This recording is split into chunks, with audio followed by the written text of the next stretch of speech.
होना था और अभी 7:15 बजने में 7:15 बाकी है। ऐसा क्यों? बात करनी है तो इधर आ, वहां पर हल्ला मचाने की कोई जरूरत नहीं। अच्छा अभी लो। हाँ तो बोलो। हम नाटक अपने रिश्तेदारों के लिए नहीं, टिकट लेने वालों के लिए करते हैं और जब तक वो अपनी जगह पर बैठ नहीं जाते ना, नाटक शुरू नहीं हो सकता, समझे? मगर ये टिकट लेने वाले आते क्यों नहीं है वक्त पर? मुझे क्या पता, क्या फिर पूछ ले अपने भाइयों से। रंगीली, मैं बिना पूछे समझ गया। वो क्या? ये जो पुरुष लोग होते हैं ना, ये तो वक्त पर तैयार हो जाते हैं, मगर इनकी जो ये जो मनमोहनियां होती है ना, वो वक्त पर तैयार नहीं हो सकती। क्या मतलब? मतलब ये कि इन्हें 1 घंटा चाहिए साड़ी बांधने के लिए और पूरा 1.5 घंटा चाहिए अपने मुंह पर चूना पोतने के लिए। तो जलन क्यों होती है तुम मर्दों को? हमारा मुंह पान की पत्ती की तरह मुलायम होता है, हम चूना भी लगाएंगे और कत्था भी। तुम मर्दों ने अपना मुंह देखा है नहीं में, जिसे भुना हुआ पापड़ है। अब 9:11 हो जाओ, नाटक शुरू होने वाला है। अगर सुनो, आज नाटक कौन सा है? बड़े आदमी। बड़े आदमी? लेखक महाशय कौन है? रमेश मेहता। रमेश मेहता? बकवास।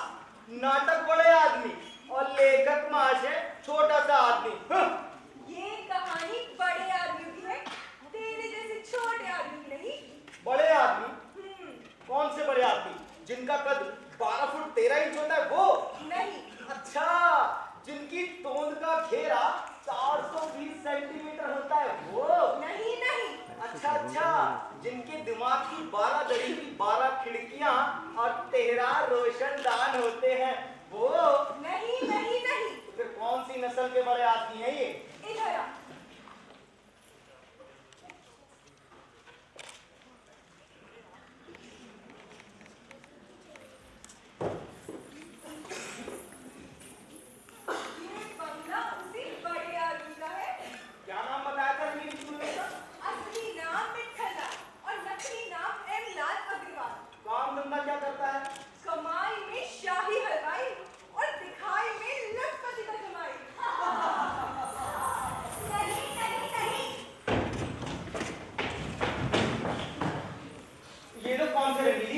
स्वदेशी माँ बाप की विदेशी औलाद।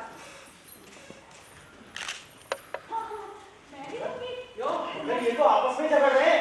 झगड़ने देना, कि झगड़े ही तो नाटक की जान होते हैं।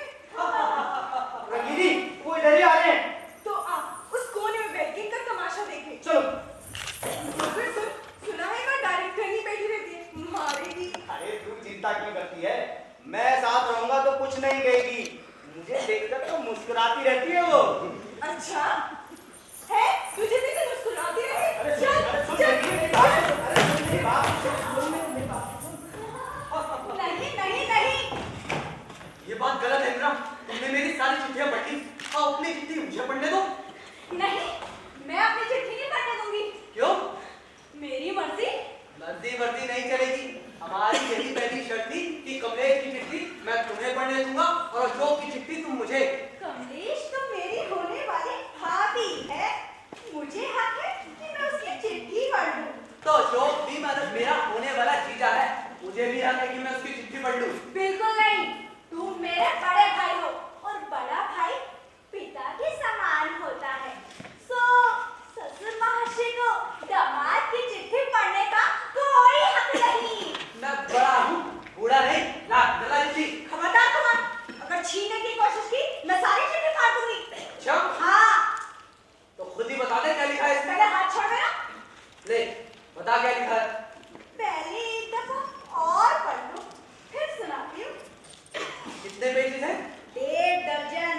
1.5 दर्जन? जी हाँ। बाप रे, ये प्रेम पत्र है कि प्रेम शास्त्र? चाय तैयार है छोटे साहब। डाइनिंग रूम में ले जाओ। जी अच्छा। लेकिन सुनो, कल की क्या रिपोर्ट है?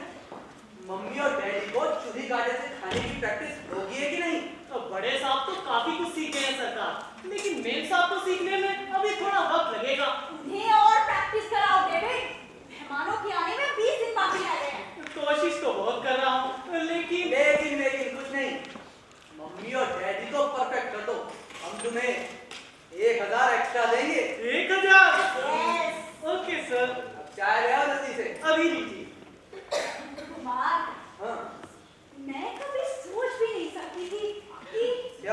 फेसबुक के मेंबर बनते ही हम शादी की तैयारियां शुरू कर देंगे।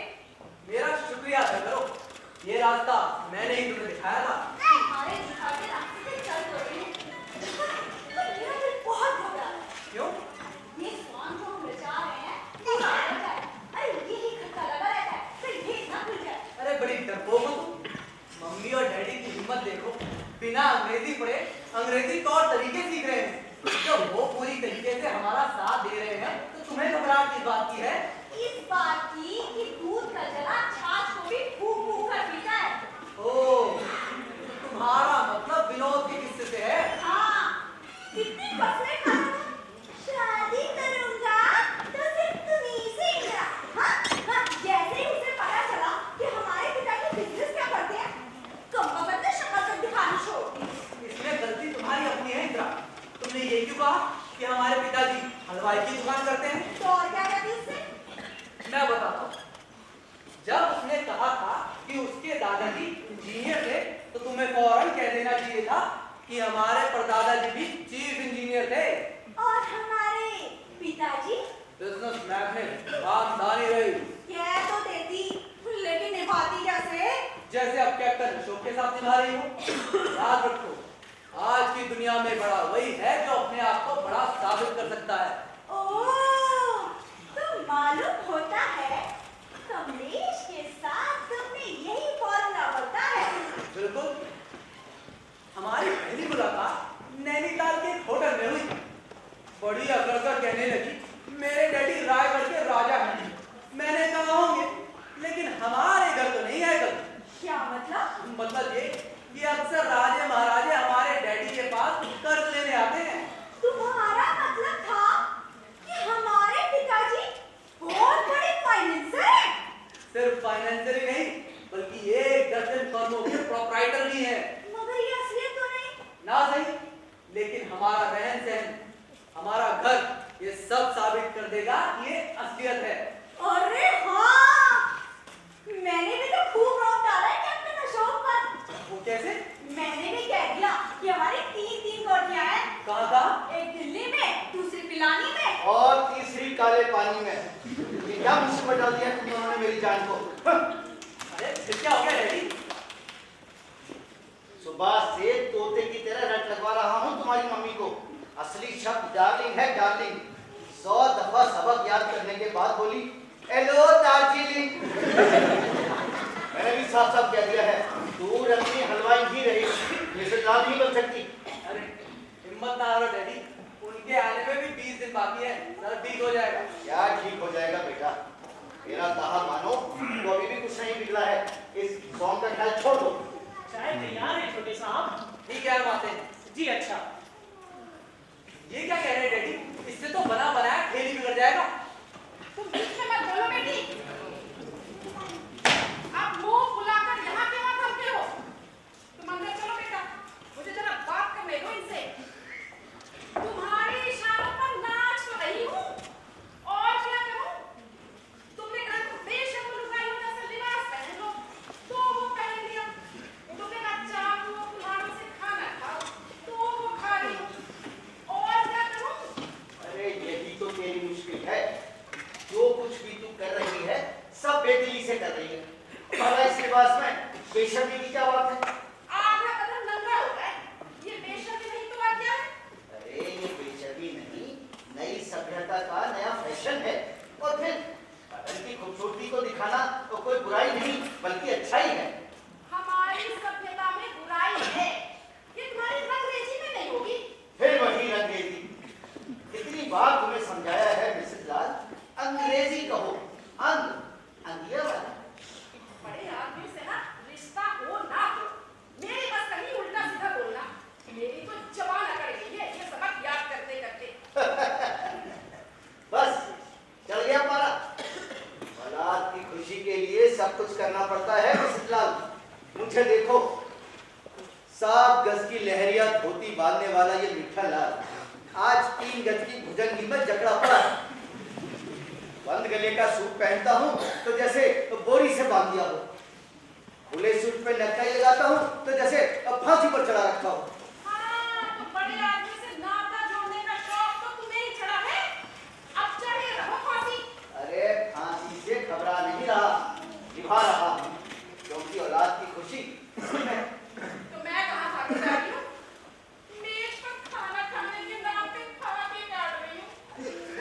दिनों की बात है। जब अंग्रेजी तौर तरीके सीख जाएगी तो वो मजा आएगा खाना खाने में, उंगलियां चटना भूल जाएगी। मजा आए या ना आए, मैं तो तंग आ गई हूँ तुम्हारे अंग्रेजी तौर तरीकों से। शाबाश, इस बार बिल्कुल ठीक कहा, अंग्रेजी। इधर देखो, एक बार फिर बोलो। अरे बोलो ना। सुबह का नाश्ता करो तो अंग्रेजी तरीके से, गुड गुड, दोपहर का खाना खाओ तो अंग्रेजी तरीके से, वेरी गुड वेरी गुड, शाम की चाय पियो तो अंग्रेजी तरीके वही से। एक्सीलेंट, एकदम एक्सीलेंट। अब सच सच बताना, अंग्रेजी तौर तरीकों में लुत्फ आता है कि नहीं? मुझे तो बिल्कुल नहीं आता। अरे तो वो इसलिए है कि तू ठीक तरह सीख नहीं पाई है। ओहो, तुमसे तो कहीं ज्यादा सीख रही हूँ। क्या सीख गई है? मैंने कितनी बार तुम्हें समझाया है मिसेस लाल, सूप पीते वक्त शराब की आवाज नहीं आनी चाहिए। अब कहाँ आती है? आती क्यों नहीं? अभी कल रात ही ऐसी सुर्खियां मार रही थी जैसे जलजीरा पी रही हो। Sorry to disturb you daddy, ये नए सूट पर आपने क्या गिरा दिया? देखो जना। हाँ। क्या बताऊं बेटा, कल वो लंच खाते हुए जरा हाथ पर खड़ा गया था, सो कांटे की जगह छुरी मुंह में चली गई और नाक से दीवार टकरा कर गोद में आ गिरा। लो, सुन लो, मुझे सूप पीना नहीं आता, बाकी लंच खाने वाला अंग्रेज देख लो। बिल्कुल ठीक कहा मम्मी, अंग्रेज। अंग यस, अंगूठे वाला। एग्जैक्टली। सूट की परवाह नहीं डैडी, तैयारी में कोई कमी नहीं रहनी चाहिए। उनके आने में भी 20 दिन बाकी है। मेरी तरफ से चिंता ना करो बेटा, आज रात को इम्तिहान ले लेना। अगर भगवान ने चाहा तो किशमिश के दाने को भी छुरी कांटे से काटकर हलक में उतार दूंगा। खाने और पहनने से तो मैं भी नहीं घबराती हूँ, लेकिन अगर ये उल्टी सीधी भाषा बोलने में कोई गलती हो गई ना, तो मैं जिम्मेदार नहीं समझे।